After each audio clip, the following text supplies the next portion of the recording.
Thousands of people who got a telemarketing call for Dish Network back in 2010 or 2011 may be able to collect $1,200 per call. If you think that sounds too good to be true, that's the problem. Lawyers say they're having a hard time convincing people to sign up to get the money. Anna Werner explains. When someone is on the do not call list, it means do not call. But telemarketers did call Deborah Turner. I want to introduce you to the latest from Dish. Salespeople for Dish Network allegedly dialed the Chicago banker 15 times in 2010 and 2011, asking her to sign up for their satellite TV service. And to continue to call, and you're getting that same information from me, I'm not interested in changing, then it became annoying. So when she got another call recently from a man telling her she could receive up to $18,000 through a class action lawsuit? Yeah, right.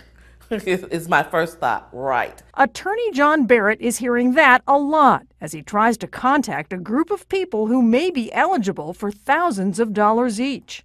Talking to them firsthand, I learned that they thought that we were A, telemarketers, or B, trying to scam them. Some won't answer. Others hang up on him. That's despite the fact he did win a lawsuit against Dish Network for what a jury found was illegal telemarketing. You went after the telemarketers, but now these people think you're another telemarketer. That's right. Because nobody gets money for free, right? So you must be a scam. That's kind of what a lot of these.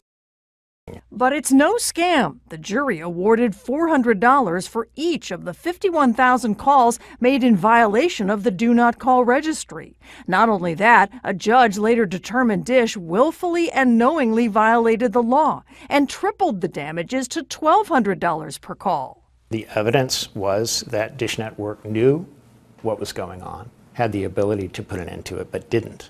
Dish is appealing the ruling. The company blames an outside contractor, which has since shut down, telling CBS News these calls violated Dish's express instructions to the contractor. As the appeals process plays out and Turner waits for her money, I have bills to pay, I have a mortgage. Barrett is hoping more people pick up the phone to join in.